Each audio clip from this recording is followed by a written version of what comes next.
La Sociedad Dominica de Medios de Comunicación, Sodomco, presenta A Pensar Más con Rosa María Palacios.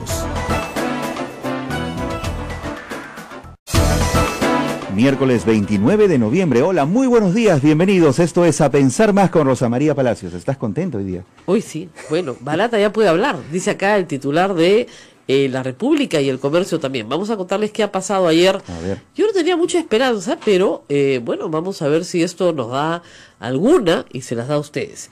¿Qué es lo que ha pasado? Miren, como les he explicado varias veces, Jorge Barata ha sido un funcionario de Odebrecht por muchísimos años en el Perú. Ha estado trabajando en el Perú desde el gobierno de Toledo. Por lo tanto, conoce mucho desde esa época sobre funcionarios públicos, gobiernos, acceso a políticos, campañas, en fin. Es una persona que tiene información valiosísima sobre la corrupción en el Perú por una razón que tiene que estar bien clara.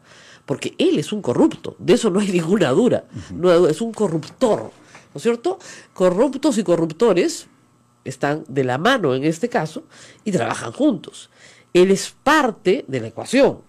Nadie puede decir que es inocente.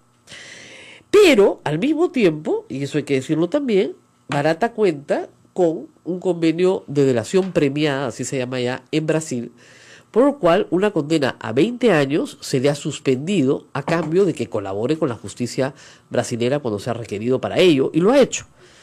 Sin embargo, en el caso del Perú, él solicitó a la justicia brasilera que se suspendiera toda obligación de colaboración, teniendo en cuenta que en el Perú no se estaban respetando sus derechos como colaborador en el Brasil.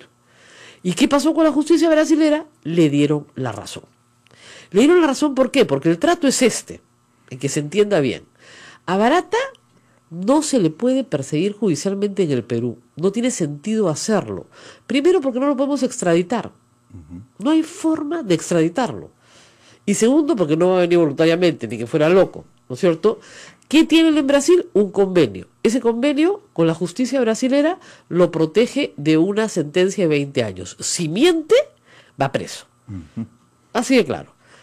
¿Qué tiene que hacer Barata? Lo que le diga la justicia. Y si la justicia le pide, la brasilera, colaborar con la justicia peruana, pues lo tendrá que hacer. Por eso es que pide a sus autoridades ya no colaborar, porque no se están respetando sus derechos en el Perú. ¿Y por qué no se están respetando sus derechos en el Perú? Porque el señor Hamilton Castro y el fiscal Juárez Atoche, ambos, al grito de al ladrón, dijeron, no, es corrupto y hay que procesarlo. Entonces, ¿qué es lo que estaban haciendo en realidad? Y esto fue puesto en evidencia por mí hace varios días, este domingo de nuevo en La República, he insistido esto varias veces, estaban logrando que no hubiera colaboración eficaz de Barata. ¿Y qué se lograba con eso? Que no supiéramos la verdad, pues. Jugadaza. O sea, los fiscales se hacían pasar por grandes defensores, ¿no?, en la lucha contra la corrupción, y lo que estaban haciendo era obstaculizar un convenio de colaboración eficaz con Barata que contara todo. Vivazo, ¿no? Entonces tú dices, no, es que los fiscales quieren asegurar pues que este hombre vaya preso. Este hombre no va a ir preso en el Perú nunca. Claro. Nunca, porque no puede ser extraditado, estamos perdiendo el tiempo. Su plata, que se le embargan, ¿no es cierto?, no es la que va a pagar el fuerte de la reparación civil. ¿Va a pagar reparación civil? Sí, porque los colaboradores eficaces en el Perú llegan a un acuerdo para pagar reparación civil. Pinchi pagó reparación civil. Llegan a un acuerdo, por supuesto. Y ese pago de reparación civil está garantizado también por, de pronto, las condiciones para ser colaborador eficaz. Claro, por eso hay toda una negociación. Entonces ese argumento queda por los suelos. Por eso, pues ahorita vamos al argumento del procurador Ramírez, que es un disparate completo, y la Procuraduría Anticorrupción ha sido en eso consistente de la fiscal Ampuero, que se les dio por que no querían colaboración, ni siquiera de Marcelo Odebrecht. La fiscal Ampuero se paró y se fue, y dijo, no, si tenemos que darle inmunidad, entonces no vamos a escuchar nada. Discúlpenme, ¿para quién están trabajando? O sea, digan la verdad, están impidiendo un acuerdo. Y eso ha sido sostenido todo el año. Hemos perdido un año entero. Barata en un primer momento habla con los fiscales brasileños, les da un paquete de información. Luego habla con los fiscales peruanos, les da otro paquete de información. Tiene una seña, lo que se llama una seña de buena voluntad y disposición para hablar. ¿Qué hace el fiscal Hamilton Castro después de escucharlo? Le abre proceso por colusión en la Interoceánica, cuando estaba discutiéndose su colaboración eficaz. ¿Qué hace el fiscal Juárez Atoche? Lo procesa por lavado de activos. Ese proceso continúa, ojo, y Barata no va a hablar hasta que Juárez Atoche no le pida lo mismo al juez Carguancho, exactamente igual. Vamos a ver para cuándo Juárez Atoche se lo pide. ¿Ya? Porque ahí sí los apristas están segurísimos de que tienen la cosa arreglada. Con Hamilton Castro creían lo mismo. Pero a punta de decirle al fiscal, oiga, señor fiscal, saque a Hamilton Castro y ponga un fiscal valiente, ¿no es cierto? Parece que el fiscal Hamilton Castro se dio cuenta de que estaba en aprietos y decidió cambiar de estrategia. En buena hora. Pero si el fiscal Juárez Atoche no va a cambiar de estrategia, sería bueno que el señor Hamilton Castro le cuente pues cómo es, ¿no?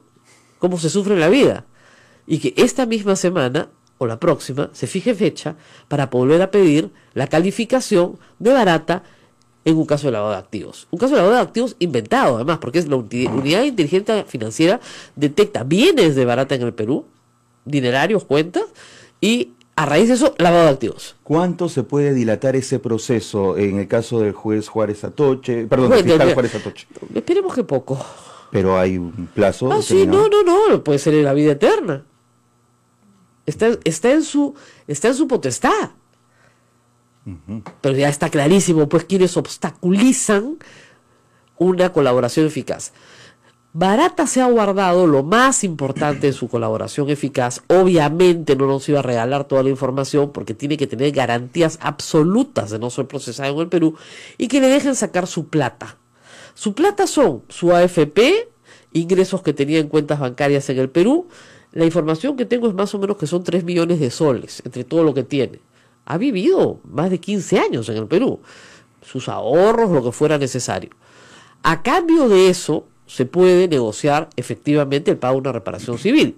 Pero obviamente el pago de la reparación civil de Barata no es el pago de la reparación civil de Odebrecht, empresa, que sí es el tercero civilmente responsable, y sobre el cual ya hay un decreto de urgencia, que es un disparate, pero está ahí, para garantizar un fideicomiso, y una ley, que es otro mamarracho completo, que si es así el gobierno la tiene parada, porque quiebras a toda la industria de la construcción nacional. Toda. El gobierno la tiene parada y está mal, porque debería observarla. Y no la observa porque se muere de miedo. Porque la observa, ustedes están ayudando a los corruptos. No, no están ayudando a los corruptos. Están ayudando a la industria de la construcción peruana. No están ayudando, están salvándola. Está muy bien que el Estado cobre su reparación civil y para eso la estrategia la debe fijar efectivamente el procurador, que es el abogado del Estado y que está tratando de salvarla. Pero ¿qué hace el procurador ayer? ¿Qué hace el señor Ramírez? El desconocido señor Ramírez, porque no lo conoce nadie. Se opone a la nueva calificación porque no se asegura el pago de la reparación civil. Por el amor de Dios. Eso es un cuentazo, pues, para usar las palabras de... Ese le gusta a Pepe Cano, un cuentazo. Eso es un cuentazo. Lo que quieren es que Barata, de cualquier forma, no hable, porque si habla, se jubila todos. Ese es el problema. Ahora, ustedes me dirán, ¿qué incentivos tiene Barata para no mentir? Si se le interroga en el marco de la colaboración y con presencia de fiscales brasileños, no puede mentir. ¿Se dan cuenta de la diferencia? Si se le pretende interrogar desde el Perú, en el Perú, ¿no es cierto? Puede ser lo que quiera. Pues no hay nada que lo conmine a no decir la verdad. Y Barata podrá ser muy amigo de Alan García, pero es mucho, pero muchísimo más amigo de Jorge Barata. ¿O no? Barata es amigo de Barata. Mucho más que Alan García. Entonces, no creo que vaya a arriesgar su libertad ni su patrimonio por Alan García. Además, sabiendo quién es Alan García. Ni Keiko Fujimori, ni Ollantumala, ni Pedro Pablo Kuczynski. Pero es evidente que en el periodo de García sí tiene mucho que contar. Lo que contó sobre Andorra y todas las cuentas que están ahí no es casual. Él tiene que saber quién es el destinatario final de esas cuentas que no se movieron y que son cuentas de testaferros. Entonces, lo que diga va a ser muy importante. Tan importante que ayer todos los trolls apristas y fujimoristas enmudecieron luego de que se conoció la resolución. La resolución está apelada, pero espero que el Poder Judicial simple y llanamente no le dé ningún mérito a la apelación del procurador, y también espero que el fiscal Germán Juárez Atoche retire la estupidez que ha planteado de procesarlo por lavado, todos son lavados, por lavado de activos, sin ninguna otra prueba más que la existencia de dinero, ninguna otra prueba, y comiencen a trabajar una colaboración eficaz en serio, Señor Hamilton Castro ha dicho que a principio del próximo año la puede tener lista, pero claro, al toque ha salido, por ejemplo, Mauricio Müller a decir, sí, pero solo para la interoceánica. No sean pavos, pues ya. O sea, discúlpeme, el señor Barata no va a hablar pues solo para la interoceánica y no va a hablar del resto. El señor Barata lo que quiere es que le devuelvan toda su plata, la que tienen incautada también por el caso de lavado de activos. O sea, quiere que le dejen la total libertad de la disposición de su dinero y no ir a la cárcel a cambio de contarlo todo. La pregunta es, ¿le conviene al Perú o no le conviene? Por supuesto que le conviene. ¿Barata es un corrupto? Sí. ¿Debería pagar? Sí. Pero es la única forma que tenemos, hay que escoger al delincuente que nos convenga, y este nos conviene porque no va a volver al Perú nunca más, ¿no es cierto?, para que nos diga toda la verdad. Si miente y se le descubre la mentira, va preso. Tan es así que hay contradicciones importantes entre el testimonio que le da originalmente a los fiscales peruanos y a los fiscales brasileños. No dice lo mismo. Por ejemplo, en uno no menciona a los brasileños, no les dice una palabra sobre Hernán Montero. Y a los peruanos sí. Entonces tiene que explicar todas esas contradicciones. ¿Ya? Tiene que explicar en qué casos sí y en qué casos no. En fin, tiene que dar información. Tiene que cantar. Se va a llamar La Serenata de Barata. Ahora, lo decíamos hace un año, la Fiscalía peruana necesita pues una semana con Barata, o más. Tiene que ir gobierno por gobierno, ministro por ministro, funcionario por funcionario, obra por obra. Discúlpenme, es un montón de trabajo. Y lo único que tienes que hacer es ser ordenado. Nada más. Empezamos por el principio. ¿No es cierto? Este señor, este ministro, esta obra, este gobierno regional, esta municipalidad, este alcalde, esta alcaldesa, ¿no es cierto? Entonces vas uno por uno, recoges toda la información y ahí sí puedes trabajar. El desorden en que se ha trabajado en el Perú no tiene explicación. Un casito de la interoceánica, el otro caso de los de la Andorra, el otro caso... No, señor, organicémonos.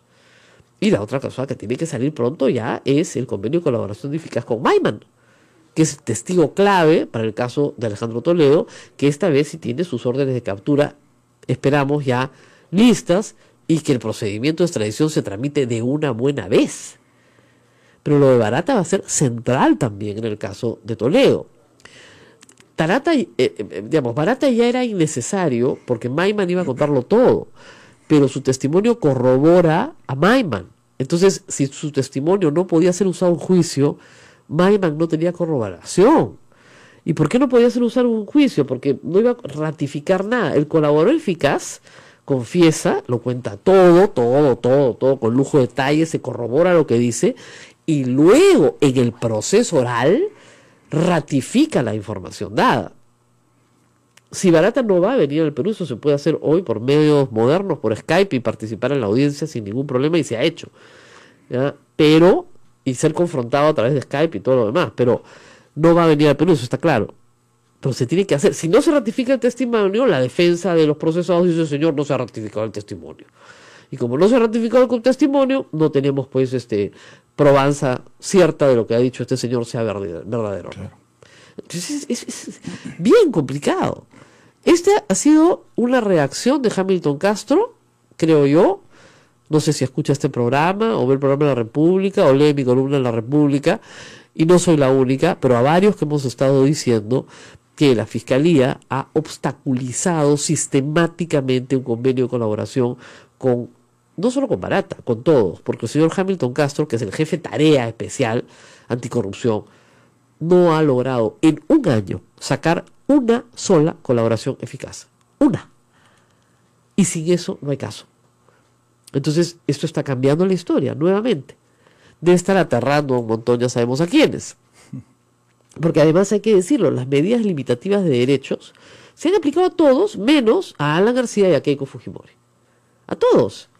O sea, incluso a presidentes regionales, a miembros del Ministerio de Transportes y Comunicaciones, todos tienen o prisión, o impedimento de salida, o comparecencia.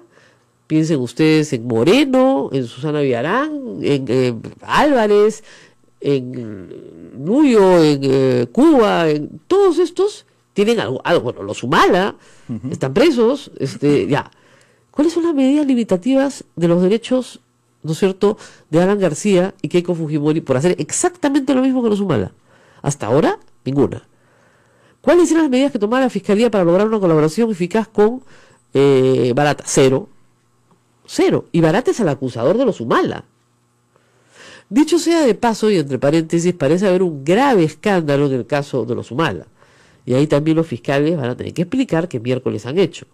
Ollantumala, a través de su Twitter, y hoy el doctor Nakazaki, que ya es más creíble que Ollantumala, la verdad, ha señalado que han utilizado al testigo, aspirante a colaborador eficaz número 1 y al aspirante a colaborador eficaz número 3, que corroboran lo que dice el 1, ¿no? Lo que dice el 1 es corroborado por el 3, está muy bien, pero resulta que el 1 y el 3 es la misma persona. Esa es la denuncia. Entonces están pidiendo a la Fiscalía que transparente la información, no al público, sino a ellos, o al juez, para demostrar que no son la misma persona, y aparentemente sí son la misma persona. Esa es la denuncia del doctor Nakazaki. Con lo cual, ya estar preso sin corroboración de lo que se te acusa, y es, la cárcel de los humanos es una cosa alucinada. Ya yo simplemente no lo puedo entender. Porque o van todos, o no va ninguno.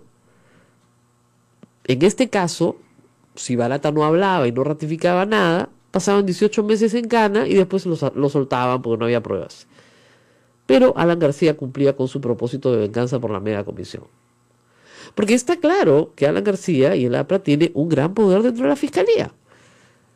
Y si no fuera por la presión que estamos haciendo los medios de comunicación, en este momento eso continuaría.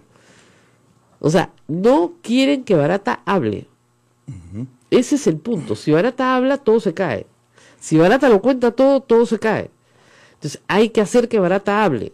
¿Cómo hacemos eso? Diciéndoles en su cara a las fiscales que están colaborando con el entorpecimiento de la justicia y que tarde o temprano ellos también van a caer, porque la corrupción se infiltra en todas partes, ¿ah? Y en la Fiscalía también.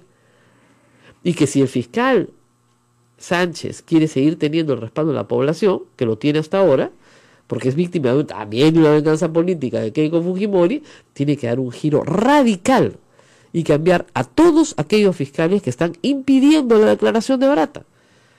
Y además, no solo es Barata, hay 3 o 4 altos funcionarios de Odebrecht que han trabajado en el Perú y que conocen también detalles de una o más operaciones realizadas en el Perú y que pueden ser perfectos colaboradores eficaces también, pero ni siquiera se han movido a buscarlos a ellos. Mameri, que es una persona importante, nada. Entonces, tú dices, ¿esto es una buena noticia? Sí, lo que ha sucedido ayer. ¿Ha sido por presión de los medios? No me cabe duda.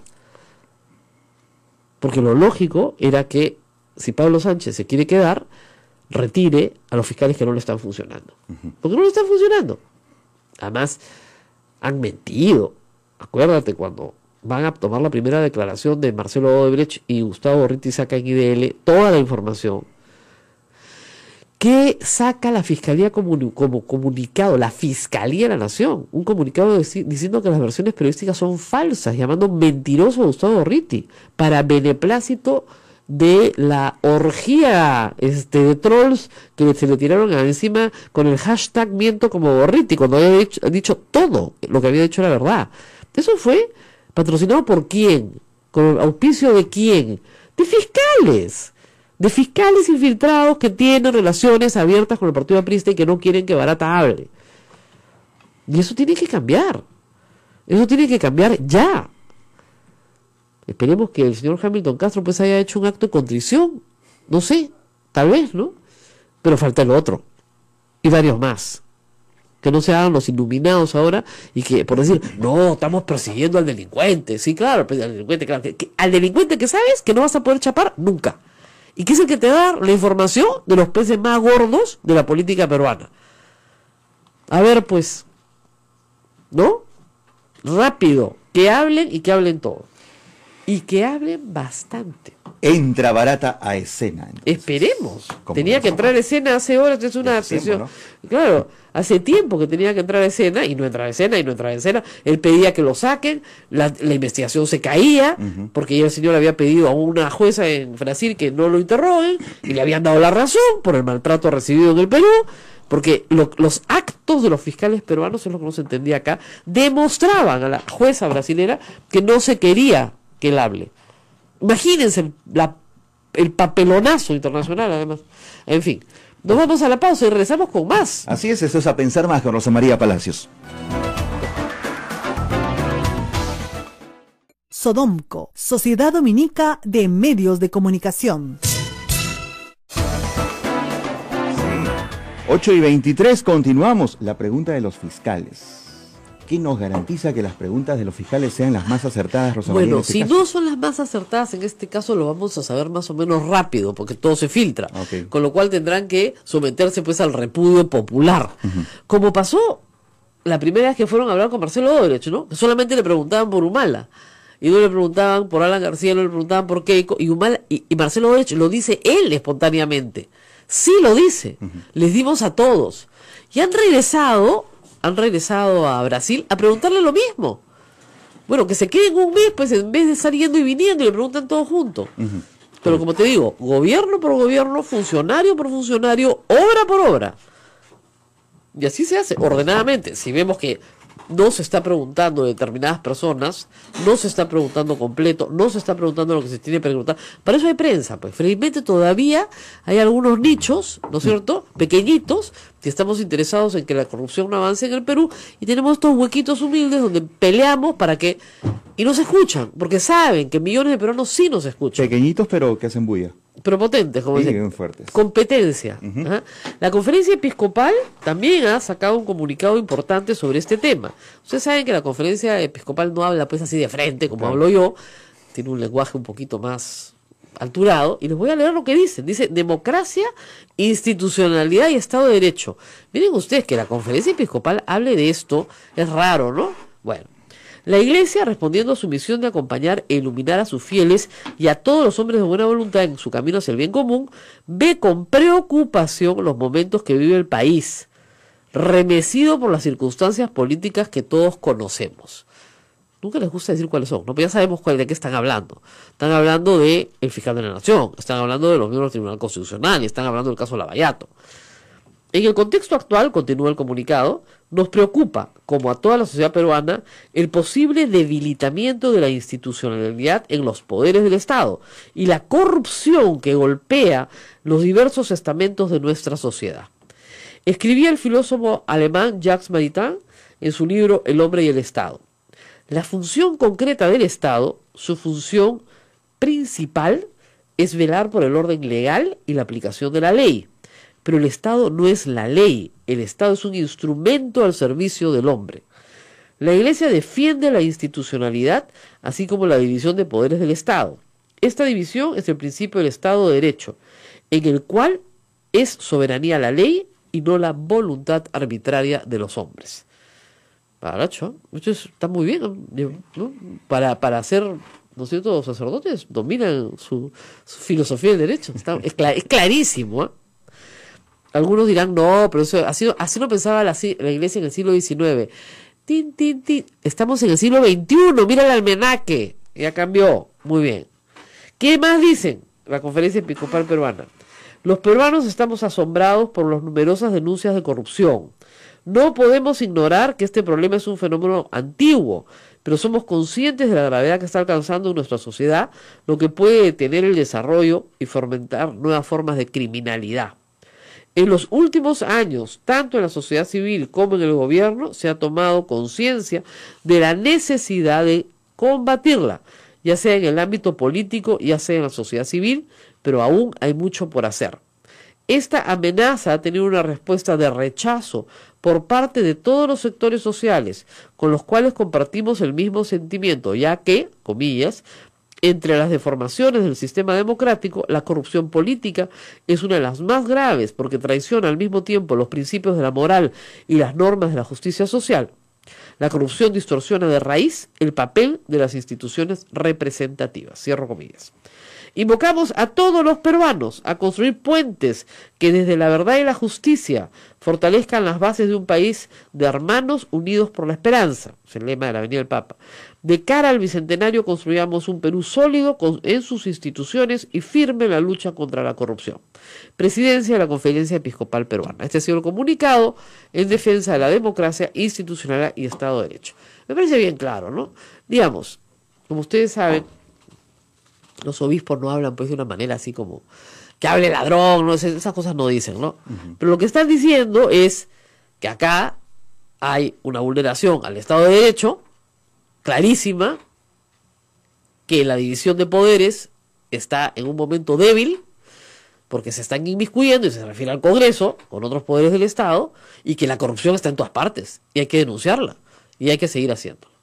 Para hablar de este tema está conmigo Samuel Abad, abogado del fiscal de la Nación, también abogado de un magistrado del Tribunal Constitucional, así que está metido en los dos casos, pero vamos a hablar primero de uno después del otro.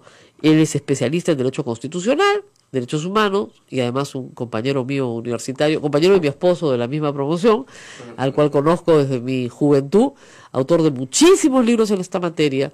Es abogado ahora en el ejercicio privado, pero también ha estado en la función pública en la Defensoría durante muchos años. Así que es una persona absolutamente competente, instruida en materia de derecho constitucional.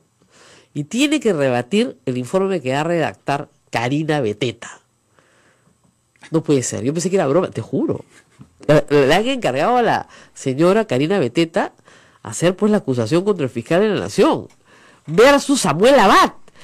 Eso no está bien, eso no está bien. Es como si nosotros tuviéramos que jugar el partido de fútbol, ¿no es cierto? ¿No? Uno contra Brasil, otro contra Alemania, y otro, nuestro grupo fuera Brasil, Alemania, y ¿qué te digo? Pues a ver, escógete otro de esos. Ay, bueno, no sé, pues.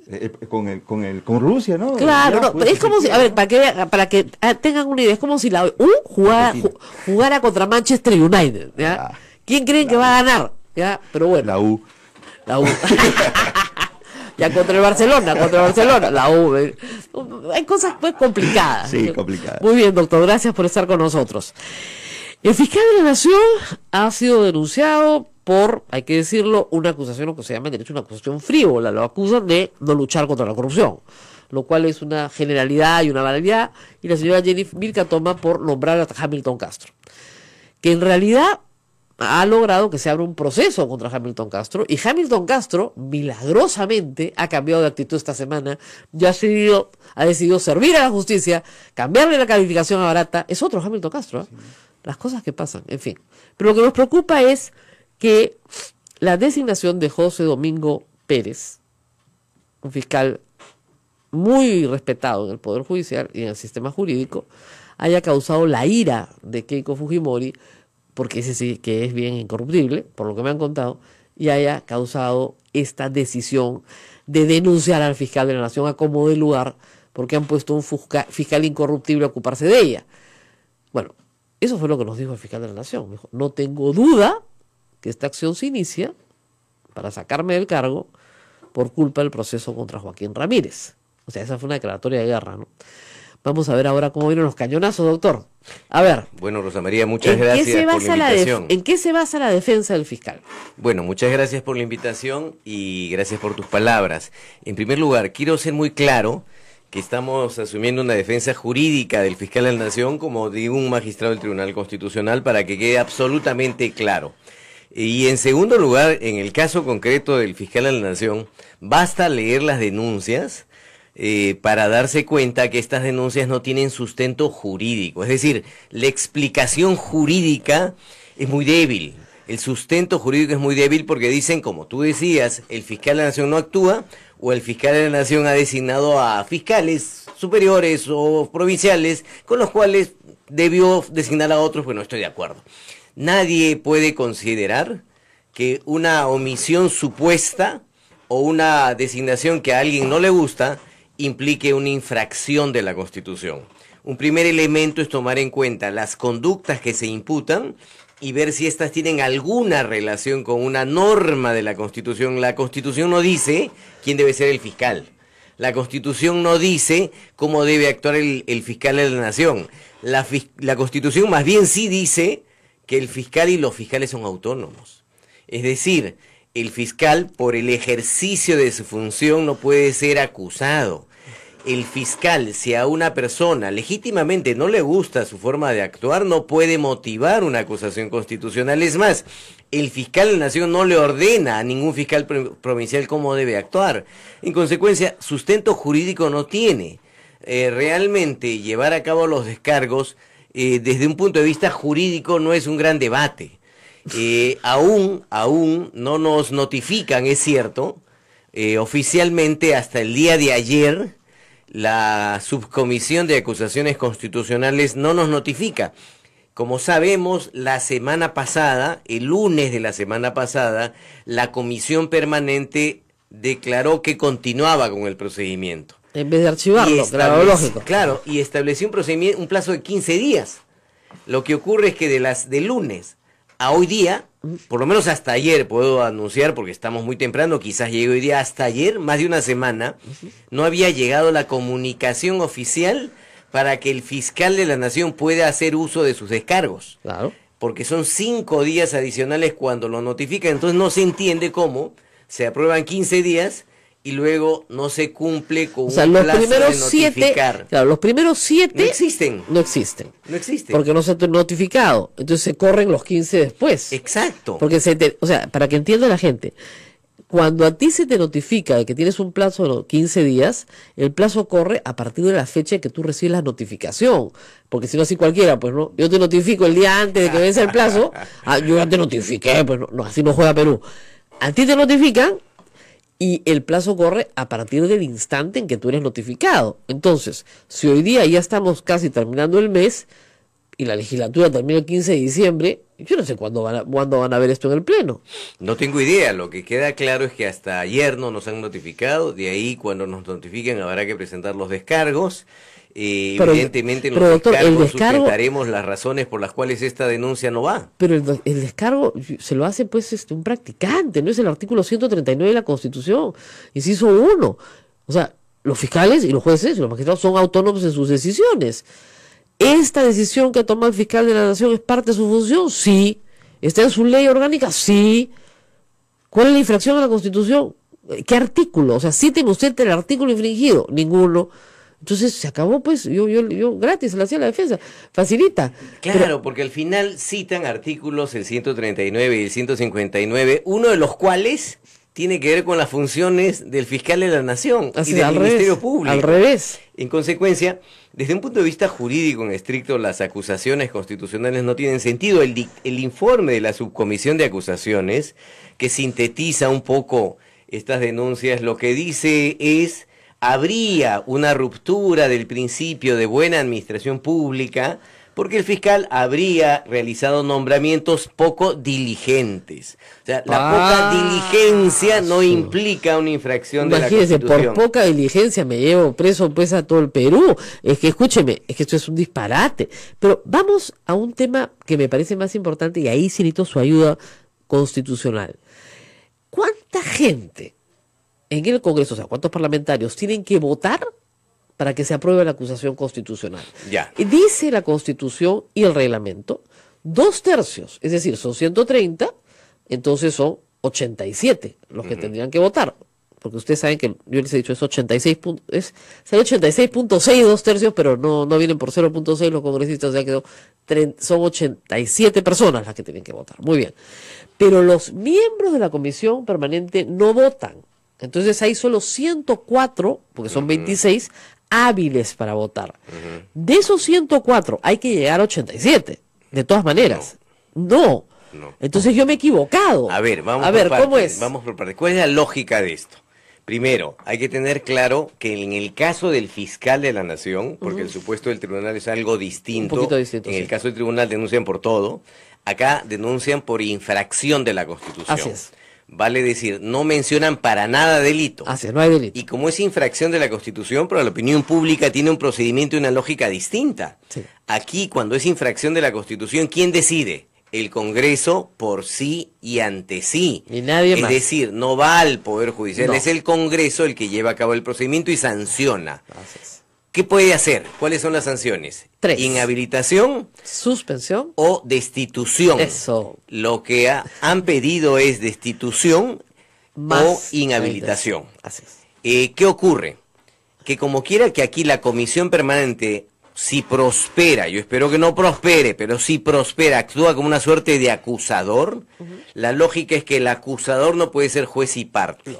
Y por eso en el Pleno se dice, la Constitución no se incluye a los acusadores, léase a la Comisión Permanente. Así es. No pueden votar. Lo que significa Lo que significa es que los 2/3 no serían del total, sino el cómputo de los 2/3 sería excluyendo a los integrantes de la comisión permanente. Sea, 60 lo que ocurre también, hoy día en la comisión permanente son 26. Así es. Y ahí determinarán efectivamente si asistieron los 26 ese día. Al momento Pero de llevar a cabo la acusación, tendría que ser, si fueran los 26, restar 130 menos 26 y sobre esa base sacar los 2/3. 2/3 de 104 ya es 67, ¿no es cierto? Debe ser, No, yo he hecho toda la matemática, he hecho un programa, voy a tener que corregirme ahora en la República, porque yo decía, no les alcanza, de hecho no les alcanza los votos. No les alcanza porque todavía requieren una proporción. La comisión permanente mantiene la proporción del pleno, es decir, la proporción se mantiene en términos generales, pero lo que queda claro es que tal como está la situación hoy día, no cuentan con los votos. Es más, ayer diversas bancadas del Congreso de la República han exhortado a la mayoría para que archive estas denuncias que no tienen sustento, con lo cual están evidenciando que esas bancadas no darían un voto a una eventual acusación constitucional. A ver, vamos a hacer 2/3 de 104 en el supuesto de que los 26 hayan ido, es 69, ¿ok? 69.3, pero digamos que son 69, no va a ser que vayan a ser 70. Pero ¿qué pasa? Que el fujimorismo, que tiene 72 personas, ¿ok? Consideremos que Jenny Vilcatoma está con ellos, hay que restarle 15. Entonces solamente tiene 57. Llegar a 70 es muy difícil. Si fueran 5 o 6 la hacen, pero llegar hasta 70 no van a poder. Yo calculaba que era igual 87 de los 104. Baja. Ajá. Igual, no llegan. Es que el número de parlamentarios de la comisión se resta del pleno, del total. No, yo claro. que sé, que 104 son hábiles, 104 son hábiles, eso está clarísimo. Sí. ¿Ya? Esa no hay discusión, pero lo que yo pensaba es que igual el requerimiento era de 87 de los 104. Y ahí sí, si el fujimorismo solamente tiene 72 menos 15, no llega pues a 87 ni pujando. Le falta, claro, pero tiene 57, le faltan 30. Al margen de los votos, yo creo que es importante que este caso no llegue al pleno. De verdad, un caso de esta naturaleza donde se cuestiona la supuesta poca diligencia, donde se cuestiona que se ha ampliado la facultad de los fiscales, donde se dice que hay una falta de rectitud, una aparente inclinación a la no persecución de todas las partes involucradas en la investigación, donde en el fondo se está cuestionando el ejercicio de la función fiscal. El Congreso no le puede decir al fiscal cómo debe actuar. En realidad, esto deja una mala sensación, tal como ocurre con el Tribunal Constitucional. O sea, el Congreso no comparte una decisión del tribunal, me parece legítimo, pero eso no implica que lo acuse. El Congreso no está de acuerdo como el fiscal de la Nación y el Ministerio Público lleva a cabo la investigación, me parece legítimo, pero no implica que lo acuse. O sea, estamos dando un mensaje equivocado. El Congreso, que es un órgano respetable, pero es un órgano político, tiene que respetar las autonomías y las independencias. El Perú requiere institucionalidad. Hay una confusión que yo siempre le he dicho alguna vez a algún invitado. Usted no puede seguir criticando la resolución. No, un momentito, ese es mi derecho constitucional. El derecho de crítica a las resoluciones judiciales, y por extensión a las arbitrales, a las fiscales, a cualquiera que ésta sea, es un derecho constitucional. O sea, a mí no me lo puede quitar nadie. Pero una cosa es que yo critique y otra cosa es que sea viable que yo denuncie. Es decir, a mí no me gusta la sentencia. No me gusta, pues. Me parece una mala sentencia, no estoy de acuerdo, etcétera. Pero yo no la puedo cambiar. Y yo no puedo meter preso al juez para que la cambie. O no puedo destituir al juez para que la cambie. Porque el día que eso pase, nos vamos a la barbarie. Se acabó el Estado de Derecho. Claro, el Congreso no puede ser una tercera instancia. No puede ser una instancia de revisión. Además, pero es peor, doctor. Vamos a ir a una pausa y regresamos, vamos a explicarle al público. Aún si el Congreso, en un acto de barbarie, destituyera a los magistrados, la sentencia de esos magistrados no cambia. Se mantiene exactamente igual. No vas a cambiar el resultado. La sentencia no cambia así, lo ametralles al juez. ¿Se dan cuenta? Así es como cuando los delincuentes quieren matar a un juez para cambiar un fallo. No, papito, ya falló. No hay nada que Salvo puedas hacer. que haya otra composición Que y cambie el fallo. decida la otra composición cambiar el fallo. O sea, Claro. tampoco En es una- que... claro, en una interpretación tampoco auténtica, es que, ¿no? exacto, tampoco es que se pueda... No está escrito en piedra, claro. Exacto, El o sea- no, es que lo que pasa es que cuando se trata de, no el caso de los efectos del caso particular, sino de sentencias que establecen un criterio, la Corte puede cambiar su criterio. Años después descubre que han cambiado los hechos y todas las cortes constitucionales del mundo, en su evolución, si tú las examinas en 200 años, van cambiando sus criterios. Pero no cambian la realidad. O sea, ya pasó eso. Esa sentencia ya se dio. Y acá, lo único que ha pasado, y lo va a explicar el doctor el doctor Abad, es que, o sea, miren, 3 más 0 es 3. Es así de fácil. El caso del Tribunal Constitucional es un caso de 3 más 0. Hay algunos que dicen que no, ahí dice 3 más 1 y es 4. Pero tú miras bien y dices, ahí no dice 3 más 1, pues, ahí dice 3 más 0. No, dice 3 más 1. Lamentablemente, el doctor Vergara no nos puede contar nada, porque ha perdido la memoria. Pero sus votos hablan. Pero ¿no? el voto habla. Vamos a ir a la pausa con el voto habla. Y después el chisme va a estar acá. No se muevan, porque va a haber un poquito de chisme también. Esto es A Pensar Más con Rosa María Palacios. Volvemos.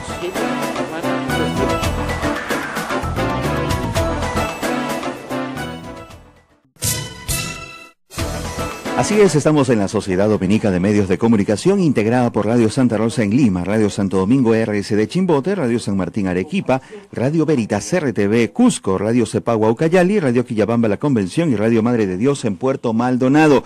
Estamos con algunos comentarios y preguntas, Rosa María, que hay en Facebook Live. Nos dicen, por ejemplo, que cante barata y que lo haga bien, ya es hora de jubilar a todos los corruptos que nos roban la esperanza de un Perú mejor, eso lo dice Julio González. Miriam Zorrilla dice, ese barata viene con truco y la Fiscalía solo hace preguntas selectivas. Y Richard Gutiérrez dice, aló, Consejo Nacional de la Magistratura. No, porque el Consejo Nacional de Magistratura en este caso tendría que encontrar una infracción en la conducta del fiscal de la Nación, como es el caso de Ramos. Ramos en día sí es destituido claramente por el Consejo Nacional de Magistratura. Dicho sea de paso, su caso no se ha visto en la Comisión de Acusaciones Constitucionales y tiene 2 años esperando, ¿no? O año y medio esperando. Entonces, ahí tienen una diferencia. Acá no hay una acción del Consejo Nacional de Magistratura porque no hay nada de qué acusar al señor Pablo Sánchez. Yo lo único lo puedo acusar a los fiscales, que son cada uno autónomo, y además esa es otra cosa que no entienden. Pablo Sánchez no puede levantar el teléfono y decirle, aló, fulanito, ¿me metes preso fulano? Así, eso. Si lo hace, viola la autonomía. Claro, si pues. lo hace, meritaría una acusación por eso. Exacto, Es absurdo. es absurdo, ¿no? Y ahora vamos por fulano, vengano, y ahora, así no funciona. O sea, no es el gamonal del fiscal, ¿se dan cuenta? Así no funcionan los poderes. No es que él, no, él tiene que trabajar con un montón de fiscales, organizar la institución y darle las herramientas a todos para que puedan trabajar. Eso es lo que tiene que hacer, esa es su función. Ahora, los resultados, para mí y para muchos son malos. A un año del proceso de Lavallato son malos. Pero eso no quiere decir que votando al fiscal Sánchez vayan a mejorar las cosas. Porque, ¿qué pasa? Los que vienen, agárrate y persínate. Yo no sé cómo va a hacer eso. O sea, en julio, persínate, mamita, porque a todos los santos nos vamos a tener que encomendar. Sí, yo creo que el tema de institucionalidad es clave y unas acusaciones como estas de verdad no aportan a ello. En realidad el país necesita un sistema de justicia sólido, una fiscalía sólida, un poder judicial sólido. Mientras no tengamos eso, de verdad siempre podemos quejarnos. Quienes litigamos y vemos cotidianamente que un proceso de amparo demora 3 años, realmente no entiende qué está ocurriendo, porque además, claro, porque además precisamente los poderes públicos, los poderes políticos no hacen lo que deberían hacer para promover un cambio sustancial en el sistema de justicia. Ahora, hablemos del Tribunal Constitucional. ¿Cómo no? ¿Cuál es su patrocinado? El presidente del Tribunal Constitucional, el doctor Miranda Canales. El doctor Miranda, muy bien.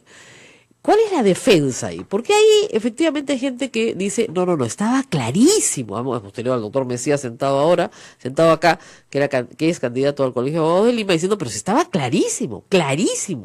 Lo dice en varios párrafos, vota con nosotros, pero vota con nosotros.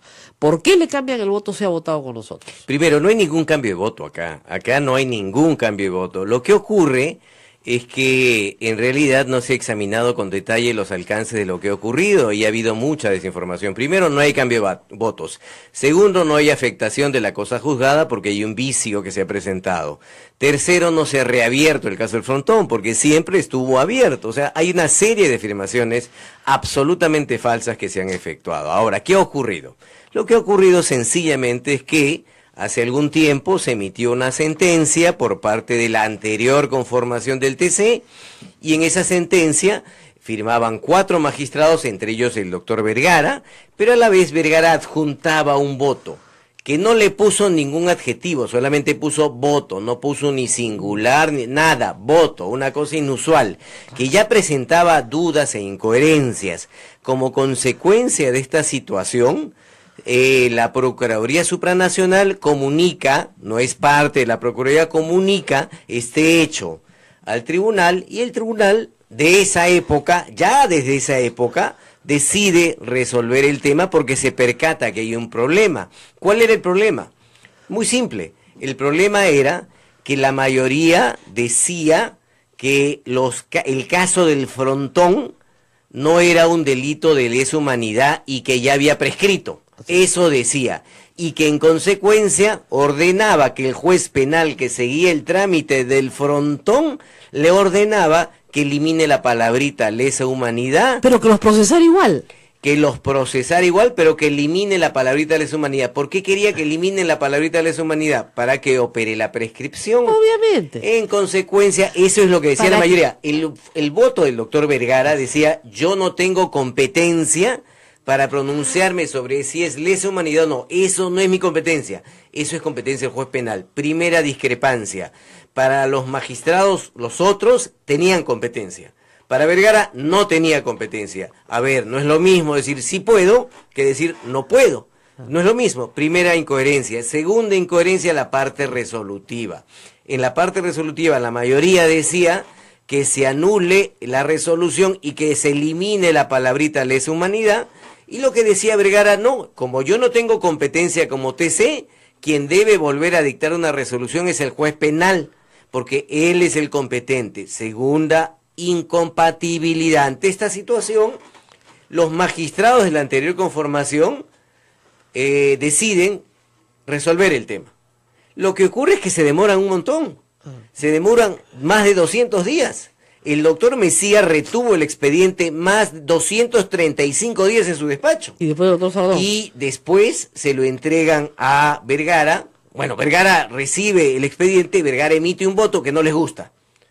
Y ahí un magistrado, el doctor Álvarez, dice, ¿este voto está mal? Sí. No está bien hecho. Le dice a Mesía, oye, esto está mal, hay que hacerlo de nuevo.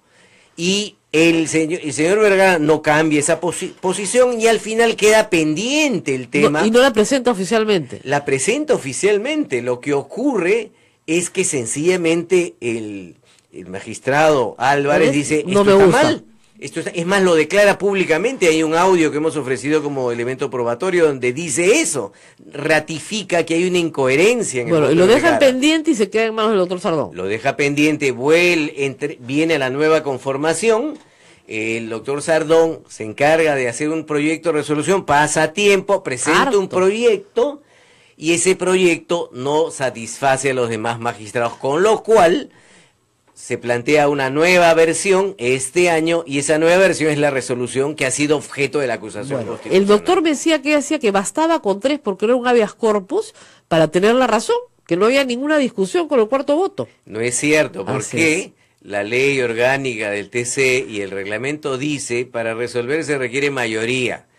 Mayoría simple, ¿cuál es la mayoría de 7? 4. Entonces, hasta donde yo sé es 4, ¿no? O sea, yo no sé cómo la mayoría de 7 es 3.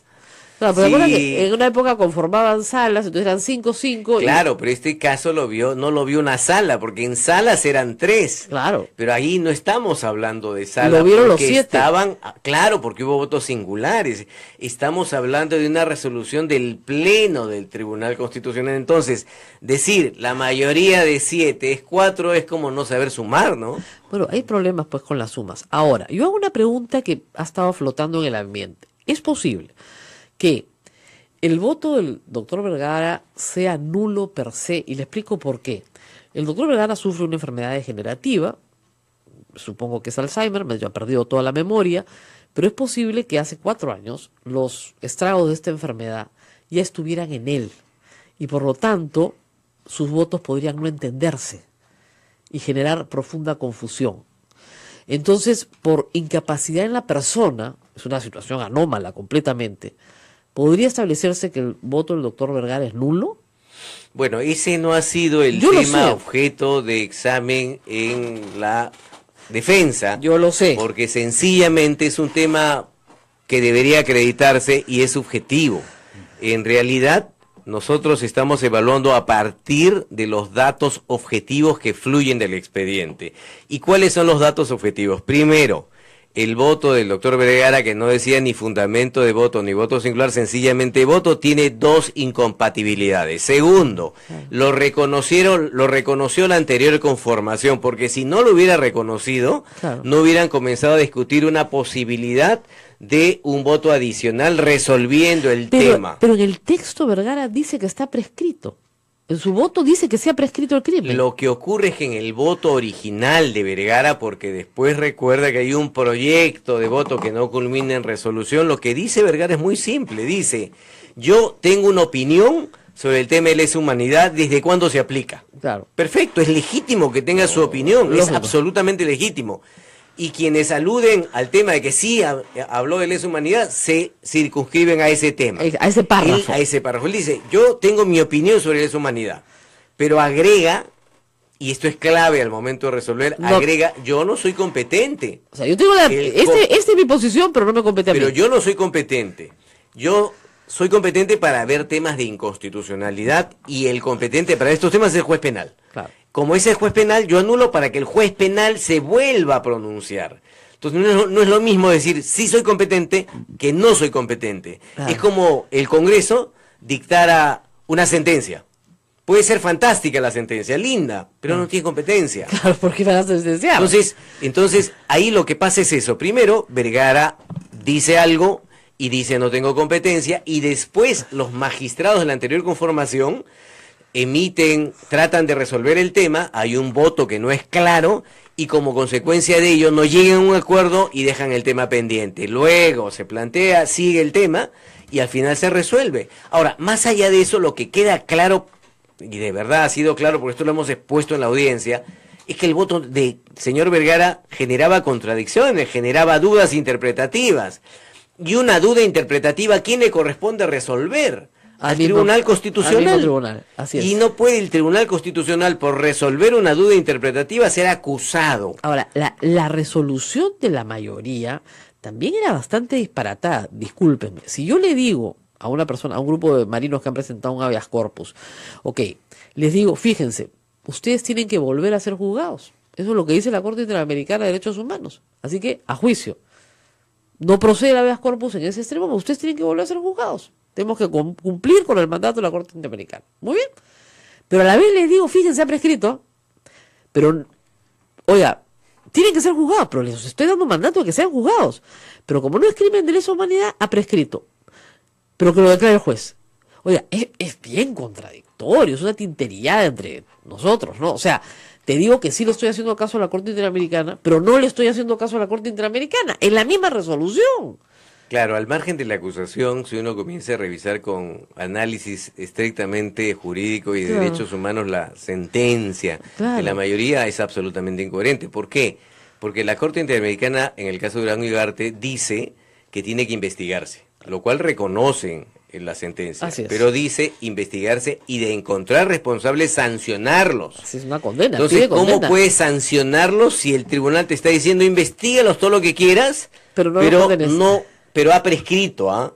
Claro. Si ha prescrito ya no los puedes sancionar. Exacto. Entonces, es incongruente con lo que dice. Al margen de eso, el tema que motiva la acusación es muy grave, porque lo que está diciendo el Congreso es que el Congreso puede corregir la interpretación del Tribunal Constitucional, y esa corrección no va a implicar una nueva resolución, obviamente, Sino la sino va a destitución. implicar la destitución. Ahora. Es más, va a terminar, no solamente la denuncia es por destitución por infracción, sino por delito. Por O sea, los prevaricato. acusan de prevaricato. No puede haber prevaricato nunca si hay interpretación. A ver, para que entienda la gente, prevaricato es fallar en manifiesto y opuesto sentido a la ley. La ley dice que esta persona no comete delito, yo digo que sí comete delito, eso es prevaricar.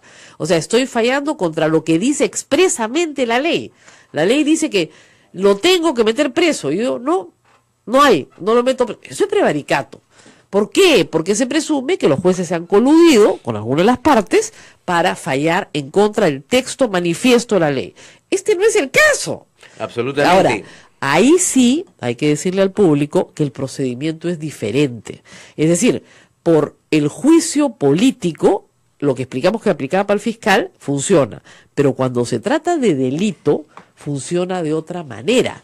Entonces hay que explicar un poquito, Doc, para que me gusta ilustrar a mi público, pero en los términos así bien, sí, claro, bien sencillones. Lo que ocurre es que son dos supuestos distintos. Los altos funcionarios tienen una prerrogativa, que es no pueden ir directamente al Poder Judicial, pasan por el Congreso de la República. No cualquiera, sino solamente los altos funcionarios. Uno de ellos son los magistrados del Tribunal Constitucional. ¿Qué implica? Que si les imputan delito, ojo, acá no solamente les imputan delito, les imputan todo. Si les imputan delito, antes el Congreso tiene que decir haber lugar o no haber lugar a causa. Y si declara haber lugar, puede decir lo suspendo o no lo suspendo para que vaya al Poder Judicial. Exacto. Y como el Poder Judicial evalúa los delitos, ahí determina si los condena o no los condena. Es decir, es un procedimiento distinto. Pero al margen de ello, lo que quería anotar es que es muy grave la situación que se presenta, no solamente con el fiscal de la Nación, porque ataca directamente su autonomía y su independencia por el ejercicio de la función fiscal, sino también el Tribunal Constitucional, porque también ataca una decisión jurisdiccional. En la audiencia que se ha realizado el día lunes, era una situación increíble. Tenías acá los 4 magistrados denunciados, o sus abogados, mejor dicho, los abogados de los magistrados denunciados, y tenías al otro lado como testigos a los otros magistrados del tribunal actual y a los ex. Sí. Es decir, el Congreso tenía en el banquillo a todos los magistrados, los que fueron y los que son, para evaluar un tema jurisdiccional. O sea, ¿dónde está el respeto a la autonomía? Nadie duda que el Congreso tiene la facultad de investigar, pero estamos hablando de instituciones importantes, estamos hablando de un tribunal constitucional que todo el tribunal, salvo el nuevo magistrado que recién ingresó, salvo ellos, todos han estado en la audiencia, unos como testigos, otros como denunciados, y además los exmagistrados. Esto es increíble. Ahora, es más, si me permites terminar, para darte cuenta del doble estándar. El año pasado, el fiscal de la Nación denunció a un magistrado, un exmagistrado, el señor Gerardo Eto, por un delito. Le imputaban recibir dinero del alcalde de Chiclayo. Sí, me acuerdo. Y en ese caso, la subcomisión ni le dio trámite. Inmediatamente llegó la denuncia y automáticamente archivaron. Y venía con denuncia del fiscal de la Nación, una denuncia muy sólida con investigación fiscal, con testigos, con evaluaciones, con declaraciones, etcétera. Acá estamos hablando de una denuncia presentada por la parte en el proceso de habeas corpus. Sí. En un proceso hay 2 partes.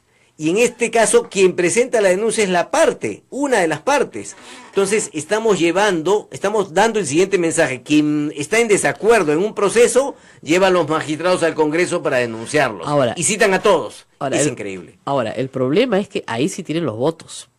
Van a votar por separado, porque se vota por separado uno por uno en el caso de los magistrados del Tribunal Constitucional. Y la impresión que tengo, escuchando a Juan Cheput, gente del partido de gobierno, a Víctor Andrés García Belaúnde y a otros más, por supuesto al fujimorismo, a Lapra ni que se diga, es que no se van a volar a los 4, que eso va a ser lo más loco de todo. Solo necesitan volarse a 2. Nada más, porque el fujimorismo necesita controlar 4 votos. Ya tiene 2, necesita 2 más. Es por eso que esto es un escándalo, porque esto es la captura del Tribunal Constitucional por parte del fujimorismo, utilizando una estupidez realmente como argumento. O sea, nadie puede ser juzgado por sus votos, porque si vamos a juzgar a los magistrados por sus votos, tenemos que juzgar a los congresistas por sus votos. Claro. Cuando termine este Congreso, porque terminará, los congresistas que votaron a favor de esta barbaridad tendrán que ser inhabilitados también, porque han infringido la Constitución. Tendrán que ser sometidos a proceso, los que están en la comisión permanente y los que están en el pleno. Y puedes terminar sometiendo a 50, 60, 70 congresistas, ¿no es cierto?, a una imposición de inhabilitación por infracción de la Constitución, dado que la Corte Interamericana de Derechos Humanos va a reponer a estos magistrados, ¿cómo les explico?, en 5 segundos. No sé si se demoren 2 o 3 años, pero lo van a reponer de todas maneras, porque ya los repusieron una vez casi por lo mismo. Por sus votos lo sacaron, por sus votos lo repusieron. Por no una aprende. situación que vale la pena recordar, hace 20 años, el año 97, se les acusó. El tema de fondo, ¿cuál era en esa época? El tema de fondo era la decisión sobre la reelección presidencial. Así es. La ley de interpretación No auténtica. Ese era el tema de fondo. Pero como recordarán, y es bueno recordarlo, el argumento no fue ese. No. El argumento fue los magistrados, los 3, al resolver una aclaración, asumieron el rol de los 7.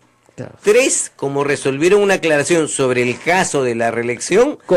Aplicaron alguna cosa que se llama control difuso. No, esa no fue la denuncia. La denuncia, o sea, los 3 magistrados aplicaron el control difuso, pero por ahí no los denunciaron. Claro. Los denunciaron porque cuando se presentó una aclaración sobre el tema del control difuso, ellos resuelven la aclaración, dicen que no hay nada que resolver porque no hay nada que aclarar, y los denuncian porque al momento de resolver la aclaración han usurpado el rol del tribunal, porque 3 no pueden resolver un caso de 7. Por la aclaración, no por el tema de la sentencia. Se parece mucho. Es decir, era un argumento jurídico sin sustento y que no aludía al tema de fondo, en teoría, que era el tema que todos sabían, que era la relación, era un pretexto. Igual acá se está presentando una acusación por resolver una subsanación. Claro. Es decir, no por la sentencia, sino por la subsanación, y ahí se desarrolla esta teoría que en el fondo pretende o bien destituir o bien denunciar por prevaricato. Es decir, el Congreso le estaría diciendo, que es un órgano político, le estaría diciendo a 4 magistrados del tribunal que ellos han infringido la Constitución, lo cual no es muy coherente porque el tribunal se supone que es el que interpreta la Constitución. Y el Congreso le estaría diciendo a los magistrados del tribunal que son delincuentes. Claro. Que son delincuentes porque han prevaricado. O sea, son 4 delincuentes determinados por el Congreso o presuntos delincuentes para que vayan al Poder Judicial. Y en otros casos lo archivan de inmediato. Y uno de los que lo archivó integra la misma subcomisión y ahora es una suerte de acusador. Increíble. Bueno, muchísimas gracias al doctor Samuel Abad. Se nos ha acabado el tiempo. Espero que todos ustedes hayan entendido. He tratado de hacerlo lo más llana posible, porque a veces es complicado estos temas, pero los remito a la declaración de la Conferencia Episcopal. Sí, y acá hay que defender principios. Acá estamos hablando de autonomía, independencia. Hoy día se inaugura el CADE. Y uno de los temas claves es que no debe haber brechas, que no debe haber distancias entre la institucionalidad y la economía. Acá avanzamos en la economía, pero en la parte institucional seguimos siendo débiles. Y no solamente la estamos destruyendo más. Tenemos que aprender, o sea, no puede ser que no apostemos por una institucionalidad. A mí como profesor de constitucional, ver cómo opera esta situación realmente me preocupa sobremanera, porque el discurso constitucional no solamente es un discurso, es parte de la vida y del sentimiento de las personas, y eso todavía no cala en el país. Muy bien, nos tenemos que despedir. Nos fuimos de largo, gracias a toda la red en provincias que nos está escuchando y nos quiere matar, pero mañana prometo ser más puntual. Nos vemos mañana. Hasta mañana, cuídense.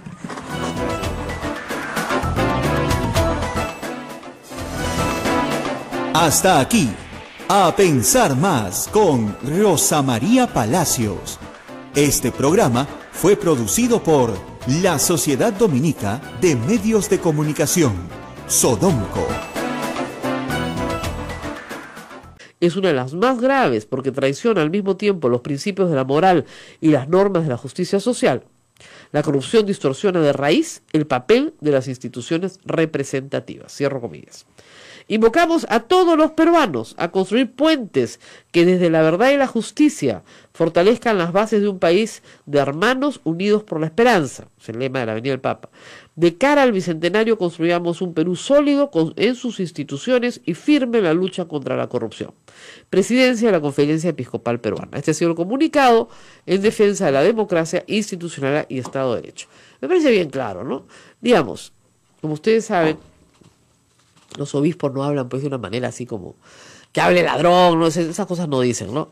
Pero lo que están diciendo es que acá hay una vulneración al Estado de Derecho clarísima, que la división de poderes está en un momento débil porque se están inmiscuyendo, y se refiere al Congreso con otros poderes del Estado, y que la corrupción está en todas partes y hay que denunciarla y hay que seguir haciéndolo. Para hablar de este tema está conmigo Samuel Abad, abogado del fiscal de la Nación, también abogado de un magistrado del Tribunal Constitucional, así que está metido en los dos casos, pero vamos a hablar primero de uno después del otro. Él es especialista en Derecho Constitucional, Derechos Humanos, y además un compañero mío universitario, compañero de mi esposo de la misma promoción, al cual conozco desde mi juventud, autor de muchísimos libros en esta materia. Es abogado ahora en el ejercicio privado, pero también ha estado en la función pública en la Defensoría durante muchos años. Así que es una persona absolutamente competente, instruida en materia de derecho constitucional. Y tiene que rebatir el informe que va a redactar Karina Beteta.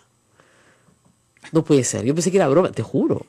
Le han encargado a la señora Karina Beteta hacer pues la acusación contra el fiscal de la Nación versus Samuel Abad. Eso no está bien, eso no está bien. Es como si nosotros tuviéramos que jugar el partido de fútbol, ¿no es cierto? ¿No? Uno contra Brasil, otro contra Alemania, y otro, nuestro grupo fuera Brasil, Alemania, y ¿qué te digo? Pues a ver, escógete otro de esos. Ay, bueno, no sé, pues. Con Rusia, ¿no? Claro, Ya, no, pues, es como si, a ver, para que tengan una idea, es como si la U jugara contra Manchester United, ¿ya? ¿Quién creen que va a ganar? ¿Ya? Pero bueno. La U. Ya contra el Barcelona, la U.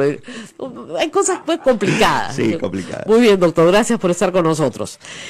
El fiscal de la Nación ha sido denunciado por, hay que decirlo, una acusación, lo que se llama en derecho una acusación frívola. Lo acusan de no luchar contra la corrupción, lo cual es una generalidad y una banalidad, y la señora Jennifer Milka toma por nombrar a Hamilton Castro, que en realidad ha logrado que se abra un proceso contra Hamilton Castro, y Hamilton Castro milagrosamente ha cambiado de actitud esta semana, ya ha decidido servir a la justicia, cambiarle la calificación a barata. Es otro Hamilton Castro, ¿eh? Sí. Las cosas que pasan, en fin.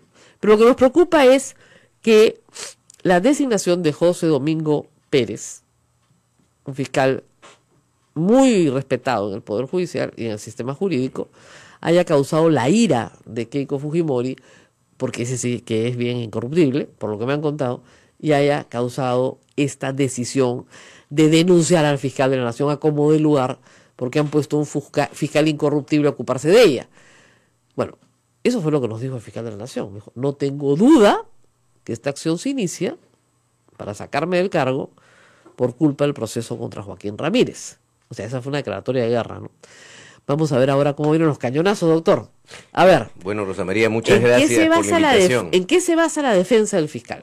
Bueno, muchas gracias por la invitación y gracias por tus palabras. En primer lugar, quiero ser muy claro que estamos asumiendo una defensa jurídica del fiscal de la Nación como de un magistrado del Tribunal Constitucional, para que quede absolutamente claro. Y en segundo lugar, en el caso concreto del fiscal de la Nación, basta leer las denuncias para darse cuenta que estas denuncias no tienen sustento jurídico. Es decir, la explicación jurídica es muy débil. El sustento jurídico es muy débil porque dicen, como tú decías, el fiscal de la Nación no actúa, o el fiscal de la Nación ha designado a fiscales superiores o provinciales con los cuales debió designar a otros, pues no estoy de acuerdo. Nadie puede considerar que una omisión supuesta o una designación que a alguien no le gusta implique una infracción de la Constitución. Un primer elemento es tomar en cuenta las conductas que se imputan y ver si éstas tienen alguna relación con una norma de la Constitución. La Constitución no dice quién debe ser el fiscal. La Constitución no dice cómo debe actuar el fiscal de la Nación. La Constitución más bien sí dice que el fiscal y los fiscales son autónomos. Es decir, el fiscal por el ejercicio de su función no puede ser acusado. El fiscal, si a una persona legítimamente no le gusta su forma de actuar, no puede motivar una acusación constitucional. Es más, el fiscal de la Nación no le ordena a ningún fiscal provincial cómo debe actuar. En consecuencia, sustento jurídico no tiene. Realmente llevar a cabo los descargos, desde un punto de vista jurídico, no es un gran debate. Aún no nos notifican, es cierto, oficialmente hasta el día de ayer. La Subcomisión de Acusaciones Constitucionales no nos notifica. Como sabemos, la semana pasada, el lunes de la semana pasada, la Comisión Permanente declaró que continuaba con el procedimiento. En vez de archivarlo, claro, lógico. Claro, y estableció un plazo de 15 días.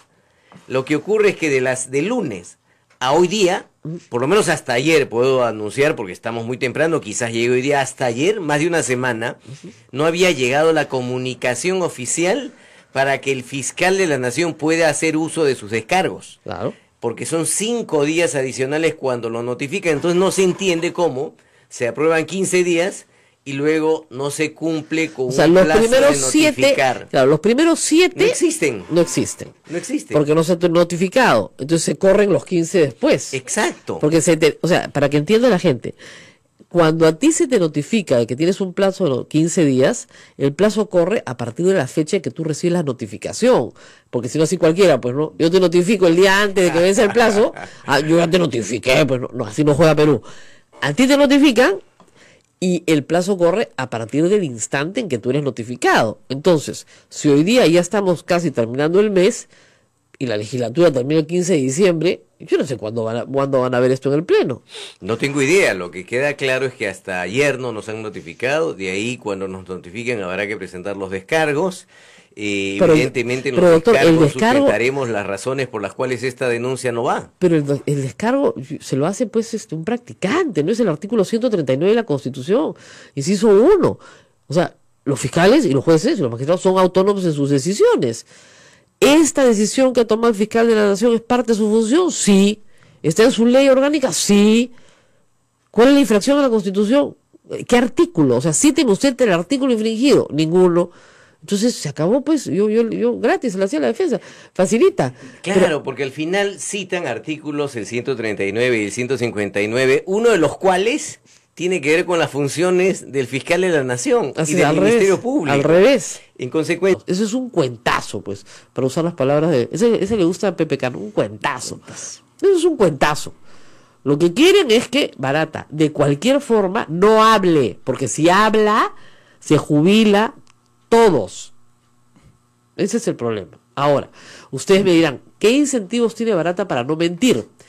Si se le interroga en el marco de la colaboración y con presencia de fiscales brasileños, no puede mentir. ¿Se dan cuenta la diferencia? Si se le pretende interrogar desde el Perú, en el Perú, ¿no es cierto? Puede ser lo que quiera. Pues no hay nada que lo conmine a no decir la verdad. Y Barata podrá ser muy amigo de Alan García, pero es mucho, pero muchísimo más amigo de Jorge Barata. ¿O no? Barata es amigo de Barata. Mucho más que Alan García. Entonces, no creo que vaya a arriesgar su libertad ni su patrimonio por Alan García. Además, sabiendo quién es Alan García. Ni Keiko Fujimori, ni Ollantumala, ni Pedro Pablo Kuczynski. Pero es evidente que en el periodo de García sí tiene mucho que contar. Lo que contó sobre Andorra y todas las cuentas que están ahí no es casual. Él tiene que saber quién es el destinatario final de esas cuentas que no se movieron y que son cuentas de testaferros. Entonces, lo que diga va a ser muy importante. Tan importante que ayer todos los trolls apristas y fujimoristas enmudecieron luego de que se conoció la resolución. La resolución está apelada, pero espero que el Poder Judicial simple y llanamente no le dé ningún mérito a la apelación del procurador, y también espero que el fiscal Germán Juárez Atoche retire la estupidez que ha planteado de procesarlo por lavado, todos son lavados, por lavado de activos, sin ninguna otra prueba más que la existencia de dinero, ninguna otra prueba, y comiencen a trabajar una colaboración eficaz en serio. El señor Hamilton Kass lo ha dicho que a principio del próximo año la puede tener lista, pero claro, al toque ha salido, por ejemplo, Mauricio Müller a decir, sí, pero solo para la interoceánica. No sean pavos, pues ya. O sea, discúlpeme, el señor Barata no va a hablar pues solo para la interoceánica y no va a hablar del resto. El señor Barata lo que quiere es que le devuelvan toda su plata, la que tienen incautada también por el caso de lavado de activos. O sea, quiere que le dejen la total libertad de la disposición de su dinero y no ir a la cárcel a cambio de contarlo todo. La pregunta es, ¿le conviene al Perú o no le conviene? Por supuesto que le conviene. ¿Barata es un corrupto? Sí. ¿Debería pagar? Sí. Pero es la única forma que tenemos, hay que escoger al delincuente que nos convenga, y este nos conviene porque no va a volver al Perú nunca más, ¿no es cierto?, para que nos diga toda la verdad. Si miente y se le descubre la mentira, va preso. Tan es así que hay contradicciones importantes entre el testimonio que le da originalmente a los fiscales peruanos y a los fiscales brasileños. No dice lo mismo. Por ejemplo, en uno no menciona a los brasileños, no les dice una palabra sobre Eraña y Montero. Y a los peruanos sí. Entonces tiene que explicar todas esas contradicciones. Ya tiene que explicar en qué casos sí y en qué casos no. En fin, tiene que dar información. Tiene que cantar. Se va a llamar La Serenata de Barata. Ahora, lo decíamos hace un año, la Fiscalía peruana necesita pues una semana con Barata, o más. Tiene que ir gobierno por gobierno, ministro por ministro, funcionario por funcionario, obra por obra. Discúlpenme, es un montón de trabajo. Y lo único que tienes que hacer es ser ordenado. Nada más. Empezamos por el principio. ¿No es cierto? Este señor, este ministro, esta obra, este gobierno regional, esta municipalidad, este alcalde, esta alcaldesa, ¿no es cierto? Entonces vas uno por uno, recoges toda la información y ahí sí puedes trabajar. El desorden en que se ha trabajado en el Perú no tiene explicación. Un casito de la interoceánica, el otro caso de los de la Andorra, el otro caso... No, señor, organicémonos.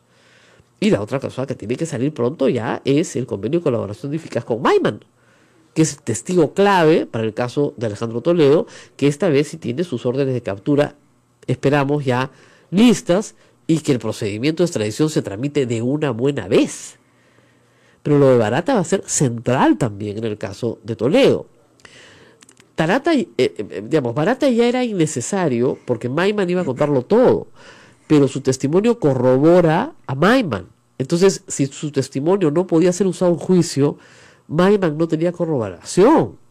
¿Y por qué no podía ser usado en un juicio? Porque no iba a ratificar nada. El colaborador eficaz confiesa, lo cuenta todo, con lujo de detalles, se corrobora lo que dice, y luego en el proceso oral ratifica la información dada. Si Barata no va a venir al Perú, eso se puede hacer hoy por medios modernos, por Skype, y participar en la audiencia sin ningún problema, y se ha hecho, ¿ya? Pero, y ser confrontado a través de Skype y todo lo demás, pero no va a venir al Perú, eso está claro. Pero se tiene que hacer. Si no se ratifica el testimonio, la defensa de los procesados dice: señor, no se ha ratificado el testimonio. Y como no se ha ratificado el testimonio, no tenemos pues probanza cierta de lo que ha dicho este señor sea verdadero. Claro. Entonces es bien complicado. Esta ha sido una reacción de Hamilton Castro, creo yo. No sé si escucha este programa o ve el programa de La República o lee mi columna en La República, y no soy la única, pero a varios que hemos estado diciendo que la Fiscalía ha obstaculizado sistemáticamente un convenio de colaboración con, no solo con Barata, con todos, porque el señor Hamilton Castro, que es el jefe tarea especial anticorrupción, no ha logrado en un año sacar una sola colaboración eficaz. Una. Y sin eso no hay caso. Entonces, esto está cambiando la historia nuevamente. Debe estar aterrando a un montón, ya sabemos a quiénes. Porque además hay que decirlo, las medidas limitativas de derechos se han aplicado a todos, menos a Alan García y a Keiko Fujimori. A todos. O sea, incluso a presidentes regionales, a miembros del Ministerio de Transportes y Comunicaciones. Todos tienen o prisión, o impedimento de salida, o comparecencia. Piensen ustedes en Moreno, en Susana Villarán, en Álvarez, en Nuyo, en Cuba, en todos estos tienen algo, bueno, los Humala están presos, ya. ¿Cuáles son las medidas limitativas de los derechos, no es cierto, de Alan García y Keiko Fujimori por hacer exactamente lo mismo que los Humala? Hasta ahora, ninguna. ¿Cuáles eran las medidas que tomaba la Fiscalía para lograr una colaboración eficaz con Barata? Cero. Y Barata es el acusador de los Humala. Dicho sea de paso, y entre paréntesis, parece haber un grave escándalo en el caso de los Humala. Y ahí también los fiscales van a tener que explicar qué miércoles han hecho.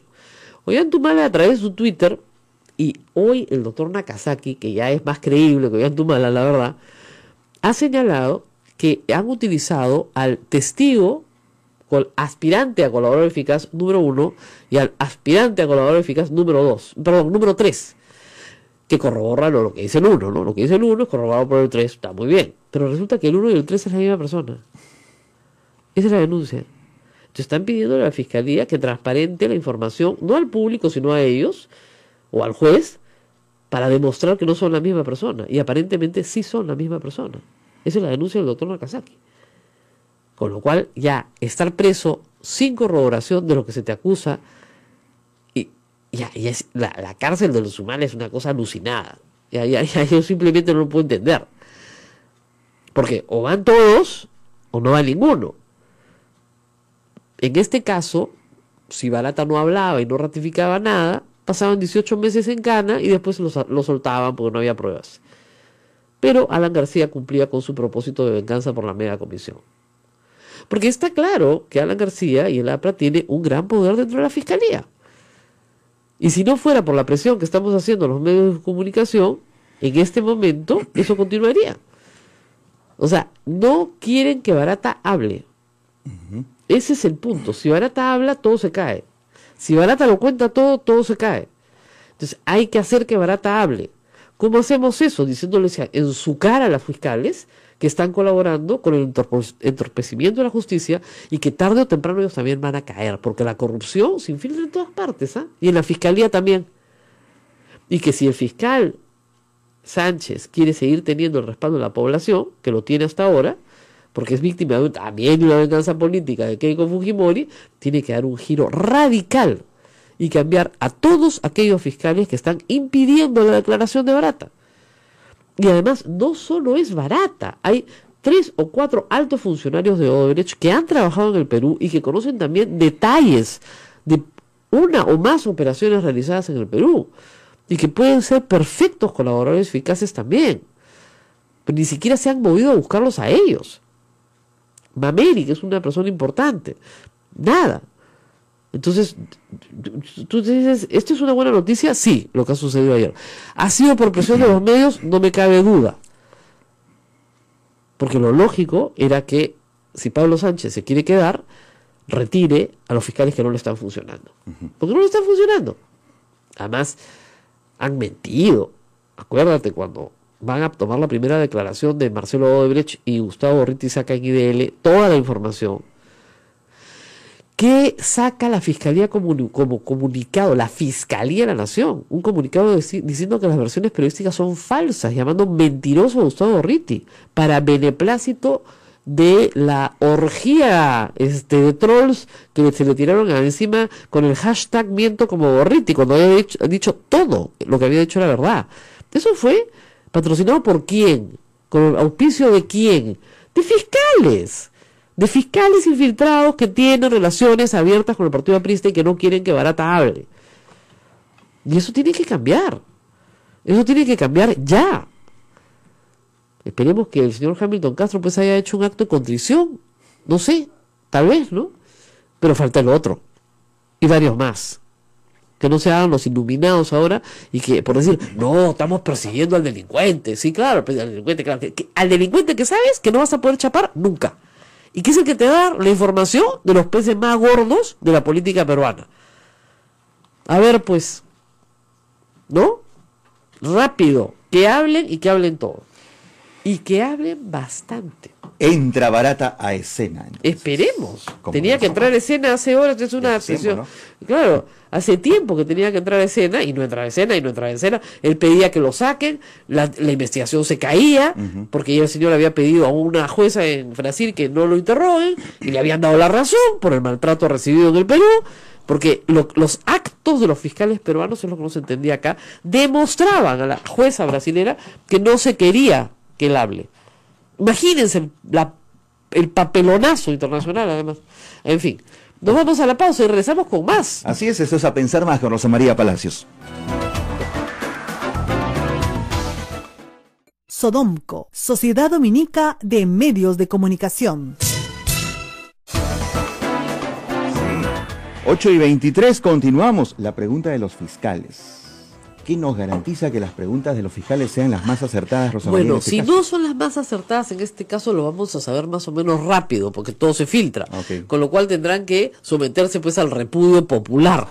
Como pasó la primera vez que fueron a hablar con Marcelo Odebrecht, ¿no? Que solamente le preguntaban por Humala. Y no le preguntaban por Alan García, no le preguntaban por Keiko. Y Humala, y Marcelo Odebrecht lo dice él espontáneamente. Sí lo dice. Les dimos a todos.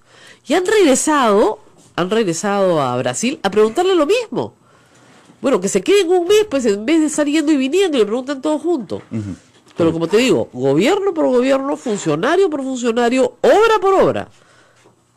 Y así se hace, ordenadamente. Si vemos que no se está preguntando de determinadas personas, no se está preguntando completo, no se está preguntando lo que se tiene que preguntar. Para eso hay prensa, pues felizmente todavía hay algunos nichos, ¿no es cierto?, pequeñitos, que estamos interesados en que la corrupción no avance en el Perú, y tenemos estos huequitos humildes donde peleamos para que...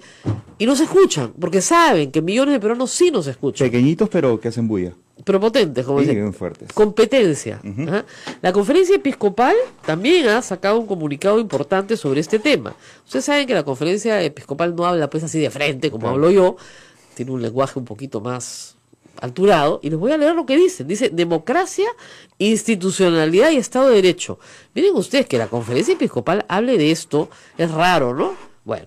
La Iglesia, respondiendo a su misión de acompañar e iluminar a sus fieles y a todos los hombres de buena voluntad en su camino hacia el bien común, ve con preocupación los momentos que vive el país, remecido por las circunstancias políticas que todos conocemos.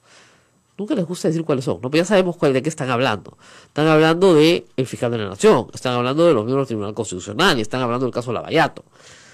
En el contexto actual, continúa el comunicado, nos preocupa, como a toda la sociedad peruana, el posible debilitamiento de la institucionalidad en los poderes del Estado y la corrupción que golpea los diversos estamentos de nuestra sociedad.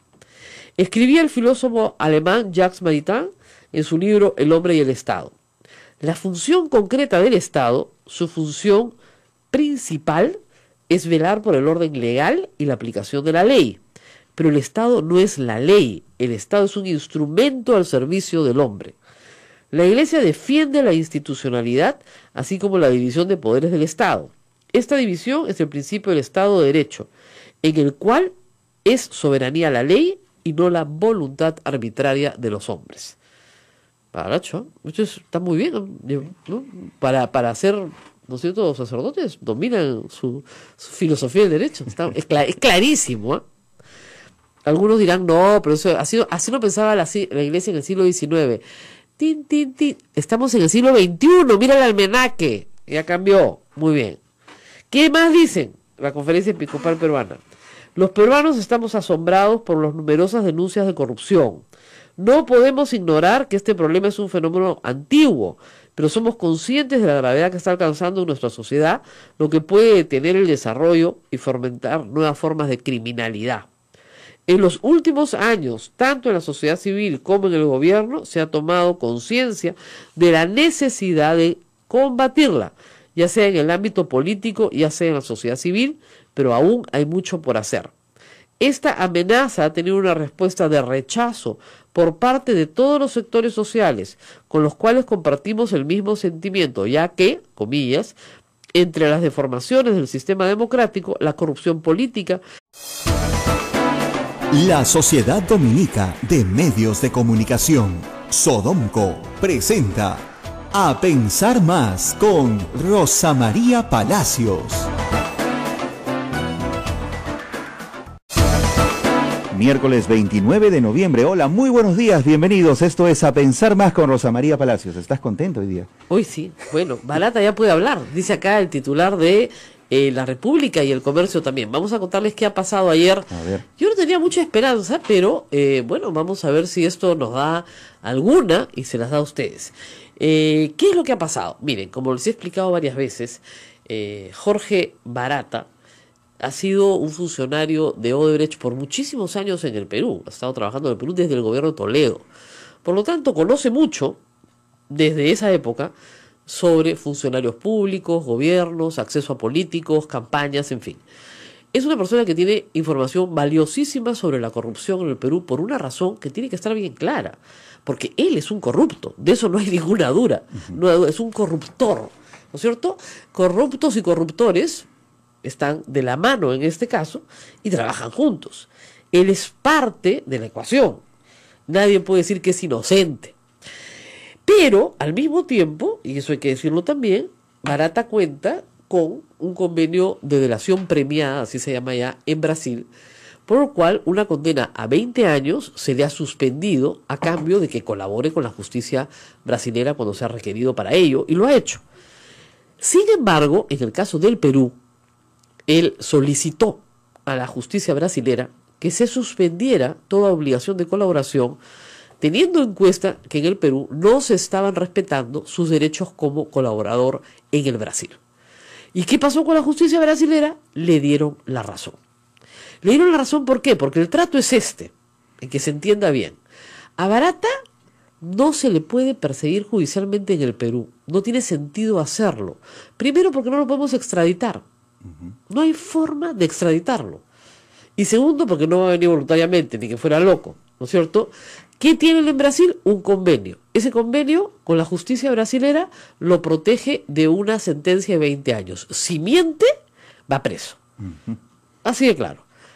¿Qué tiene que hacer Barata? Lo que le diga la justicia. Y si la justicia le pide, la brasilera, colaborar con la justicia peruana, pues lo tendrá que hacer.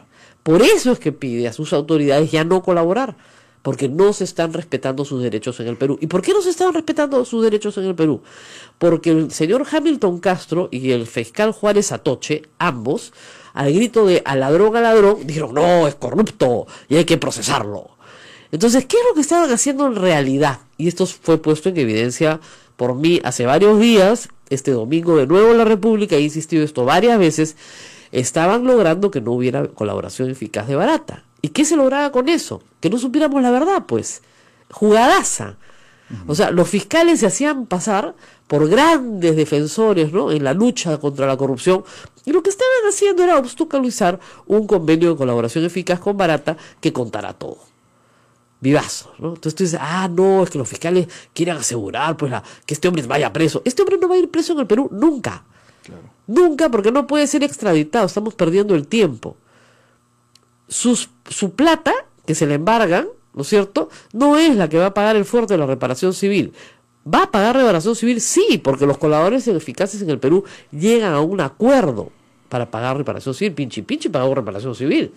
Llegan a un acuerdo, por supuesto. Y ese pago de reparación civil está garantizado también por, de pronto, las condiciones para ser colaborador eficaz. Claro, por eso hay toda una negociación. Entonces ese argumento queda por los suelos. Por supuesto, ahorita vamos al argumento del procurador Ramírez, que es un disparate completo, y la Procuraduría Anticorrupción ha sido en eso consistente de la fiscal Ampuero, que se les dio por que no querían colaboración, ni siquiera de Marcelo Odebrecht.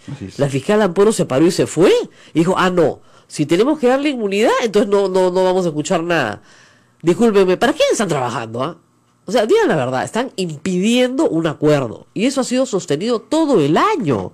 Hemos perdido un año entero. Barata en un primer momento habla con los fiscales brasileños, les da un paquete de información. Luego habla con los fiscales peruanos, les da otro paquete de información. Tiene una seña, lo que se llama una seña de buena voluntad y disposición para hablar. ¿Qué hace el fiscal Hamilton Castro después de escucharlo? Le abre proceso por colusión en la interoceánica, cuando estaba discutiéndose su colaboración eficaz. ¿Qué hace el fiscal Juárez Atoche? Lo procesa por lavado de activos. Ese proceso continúa, ojo, y Barata no va a hablar hasta que Juárez Atoche no le pida lo mismo al juez Carguancho, exactamente igual. Vamos a ver para cuándo Juárez Atoche se lo pide. ¿Ya? Porque ahí sí los apristas están segurísimos de que tienen la cosa arreglada. Con Hamilton Castro no creían lo mismo, pero a punta de decirle al fiscal, oiga señor fiscal, saque a Hamilton Castro y ponga un fiscal valiente, ¿no es cierto? Parece que el fiscal Hamilton Castro se dio cuenta que estaba en aprietos y decidió cambiar de estrategia, en buena hora. Pero si el fiscal Juárez Atoche no va a cambiar de estrategia, sería bueno que el señor Hamilton Castro le cuente pues cómo es, ¿no? Cómo se sufre en la vida. Y que esta misma semana o la próxima se fije fecha para volver a pedir la calificación de barata en un caso de lavado de activos. Un caso de lavado de activos inventado, además, porque es la unidad de inteligencia financiera detecta bienes de barata en el Perú, dinerarios, cuentas, y a raíz de eso, lavado de activos. ¿Cuánto se puede dilatar ese proceso en el caso del juez Juárez Atoche, perdón, del Bueno, fiscal Juárez Atoche? Esperemos que poco. Pero hay un plazo. Ah, sí, no, puede ser en la vida eterna. Está en su potestad. Pero ya está clarísimo, pues, quienes obstaculizan una colaboración eficaz. Barata se ha guardado lo más importante de su colaboración eficaz. Obviamente no nos iba a regalar toda la información porque tiene que tener garantías absolutas de no ser procesado en el Perú y que le dejen sacar su plata. Su plata son su AFP, ingresos que tenía en cuentas bancarias en el Perú. La información que tengo es más o menos que son 3 millones de soles entre todo lo que tiene. Ha vivido más de 15 años en el Perú. Sus ahorros, lo que fuera necesario. A cambio de eso, se puede negociar efectivamente el pago de una reparación civil. Pero obviamente el pago de la reparación civil de Barata no es el pago de la reparación civil de Odebrecht empresa, que sí es el tercero civilmente responsable, y sobre el cual ya hay un decreto de urgencia, que es un disparate, pero está ahí, para garantizar un fideicomiso, y una ley, que es otro mamarracho completo, que si es así el gobierno la tiene parada, porque quiebras a toda la industria de la construcción nacional. Toda. El gobierno la tiene parada y está mal, porque debería observarla. Y no la observa porque se muere de miedo. Porque la observa, ustedes están ayudando a los corruptos. No, no están ayudando a los corruptos. Están ayudando a la industria de la construcción peruana. No están ayudando, están salvándola. Está muy bien que el Estado cobre su reparación civil y para eso la estrategia la debe fijar efectivamente el procurador, que es el abogado del Estado y que está tratando de salvarla. Pero ¿qué hace el procurador ayer? ¿Qué hace el señor Ramírez? El desconocido señor Ramírez, porque no lo conoce nadie. Se opone a la nueva calificación porque no se asegura el pago de la reparación civil. Por el amor de Dios. Desde un punto de vista jurídico en estricto, las acusaciones constitucionales no tienen sentido. El informe de la subcomisión de acusaciones, que sintetiza un poco estas denuncias, lo que dice es: habría una ruptura del principio de buena administración pública porque el fiscal habría realizado nombramientos poco diligentes. O sea, la poca diligencia no implica una infracción de la Constitución. Por poca diligencia me llevo preso pues a todo el Perú. Es que escúcheme, es que esto es un disparate. Pero vamos a un tema que me parece más importante y ahí sí necesito su ayuda constitucional. ¿Cuánta gente en el Congreso, o sea, cuántos parlamentarios tienen que votar para que se apruebe la acusación constitucional? Ya. Dice la Constitución y el reglamento, 2/3, es decir, son 130, entonces son 87 los que tendrían que votar. Porque ustedes saben que yo les he dicho es 86, sale 86.6, 2/3, pero no vienen por 0.6 los congresistas, o sea que son 87 personas las que tienen que votar. Muy bien. Pero los miembros de la comisión permanente no votan. Entonces hay solo 104, porque son 26, hábiles para votar. De esos 104 hay que llegar a 87, de todas maneras. No. Entonces yo me he equivocado. A ver, por partes. ¿Cómo es? Vamos por partes. ¿Cuál es la lógica de esto? Primero, hay que tener claro que en el caso del fiscal de la Nación, porque el supuesto del tribunal es algo distinto, un poquito distinto, en el caso del tribunal denuncian por todo, acá denuncian por infracción de la Constitución. Así es. Vale decir, no mencionan para nada delito. Así es, no hay delito. Y como es infracción de la Constitución, pero la opinión pública tiene un procedimiento y una lógica distinta. Sí. Aquí, cuando es infracción de la Constitución, ¿quién decide? El Congreso por sí y ante sí. Y nadie más. Es decir, no va al Poder Judicial, No. es el Congreso el que lleva a cabo el procedimiento y sanciona. Así es. ¿Qué puede hacer? ¿Cuáles son las sanciones? 3. Inhabilitación Suspensión. o destitución. Eso. Lo que han pedido es destitución Más o inhabilitación. Así es. ¿Qué ocurre? Que como quiera que aquí la comisión permanente, si prospera, yo espero que no prospere, pero si prospera, actúa como una suerte de acusador, la lógica es que el acusador no puede ser juez y parte. Y por eso en el Pleno se dice, la Constitución no se incluye a los acusadores, léase a la comisión permanente. Así es, no pueden votar. Lo que significa es que los 2/3 no serían del total, sino el cómputo de los 2/3 sería excluyendo a los integrantes de la comisión permanente. Sea, 60 Lo que ocurre también, hoy día en la comisión permanente son 26. Así es. Y ahí determinarán efectivamente si asistieron los 26 ese día, al momento Pero de llevar a supongamos cabo que la así- acusación, tendría que ser, si Restar. fueran los 26, restar 130 menos 26 y sobre esa base sacar Ahora, los 2 tercios. 2 tercios de 104, ¿ya? Es 67, ¿no es cierto? Debe ser, ¿no? No, yo he hecho toda la matemática, he Perfecto. hecho un programa, voy a tener que corregirme ahora en la República, porque yo decía, no les alcanza, de hecho, no les alcanza los No, votos. no les alcanza porque todavía requieren una proporción. La comisión permanente mantiene la proporción del pleno. Tienen 15. Es decir, la proporción se mantiene en términos generales. Ya. Pero lo que queda claro es que tal como está la situación hoy día, no cuentan con los votos. Es más, ayer diversas bancadas del Congreso de la República han exhortado a la mayoría para que archive estas denuncias que no tienen sustento, con lo cual están evidenciando que esas bancadas no darían un voto a una eventual acusación Exactamente. A constitucional. ver, vamos a hacer 2 tercios de 104 en el supuesto de que los 26 hayan ido, es 69, ¿ok? 69.3, pero digamos que son 69, no va a ser que vaya a ser 70. Pero ¿qué pasa? Que el Fujimorismo, que tiene 72 personas, ¿ok?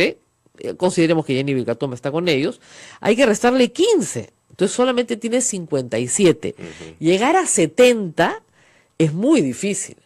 Si fueran 5 o 6 la hacen, pero llegar hasta 70 no van a poder. Yo calculaba que era igual 87 de los 104. Baja. Ajá. Igual, no llegan. Es que el número de parlamentarios de la comisión se resta del pleno, del total. No, yo Claro. pensé, sí, Lo pensaba, sí, claro, no, claro, claro. que 104 son hábiles, 104 son hábiles, eso está clarísimo. Sí. ¿Ya? Esa no hay discusión, pero lo que yo pensaba es que igual el requerimiento era de 87 de los 104. Y ahí sí, si el Fujimorismo solamente tiene 72 menos 15, no llega pues a 87 ni pujando. Le falta, Claro, pero tiene 57, más le, lejos todavía. le faltan 30. Al margen de los votos, yo creo que es importante que este caso no llegue al pleno. De verdad, un caso de esta naturaleza donde se cuestiona la supuesta poca diligencia, donde se cuestiona que se ha ampliado la facultad de los fiscales, Es donde una se bravata. dice que hay una falta de rectitud, una aparente inclinación a la no persecución de todas las partes involucradas en la investigación, donde en el fondo se está cuestionando el ejercicio de la función fiscal. El Congreso no le puede decir al fiscal cómo debe actuar. En realidad, esto deja una mala sensación, tal como ocurre con el Tribunal Constitucional. O sea, el Congreso no comparte una decisión del tribunal, me parece legítimo, No le pero eso gusta. no implica que lo acuse.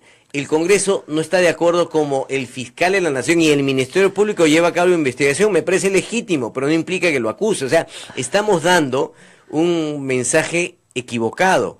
El Congreso, que es un órgano respetable, pero es un órgano político, tiene que respetar las autonomías y las independencias. El Perú Es que hay una requiere confusión. institucionalidad. Hay una confusión que yo siempre le he dicho alguna vez a algún invitado, me dijo, usted no puede seguir criticando la resolución. No, un momentito, ese es mi derecho constitucional. El derecho de crítica Claro. a las resoluciones judiciales, y por extensión a las arbitrales, a las fiscales, a Todo. cualquiera que ésta sea, es un derecho constitucional. O sea, a mí no me lo puede quitar nadie. Pero una cosa es que yo critique y otra cosa es que sea viable que yo denuncie. Es decir, a mí no me gusta la sentencia. No me gusta, pues. Me parece una mala sentencia, no estoy de acuerdo, etcétera. Pero yo no la puedo cambiar. Y yo no puedo meter preso al juez para que la cambie. O no puedo destituir al juez para que la cambie. Porque el día que eso pase, nos vamos a la barbarie. Se acabó el Estado de Derecho. Claro, el Congreso no puede ser una tercera instancia. No puede No, ser no, una instancia de pero además, revisión. no, pero es peor, doctor. Vamos a ir a la pausa y regresamos, vamos a explicarle al público. Aún si el Congreso, en un acto de barbarie, destituyera a los magistrados, la sentencia de esos magistrados Sí, claro, no se cambia. mantiene. Se mantiene exactamente igual. No vas a cambiar el resultado. La sentencia no cambia así, lo ametralles al juez. ¿Se dan cuenta? Así es como cuando los delincuentes quieren matar a un juez para cambiar un fallo. No, papito, ya falló. No hay nada que Salvo puedas que hacer. haya otra composición Que y cambie el fallo. decida la otra composición cambiar el fallo. O sea, Claro, tampoco en es una- que... claro, en una interpretación tampoco auténtica, es que, ¿no? Exacto, tampoco es que se pueda... No está escrito en piedra, claro. Exacto, o sea, No, es que lo que pasa es que cuando se trata de, no el caso de los efectos del caso particular, sino de sentencias que establecen un criterio, la Corte puede cambiar su criterio. Años después descubre que han cambiado los hechos y todas las cortes constitucionales del mundo, en su evolución, si tú las examinas en 200 años, van cambiando sus criterios.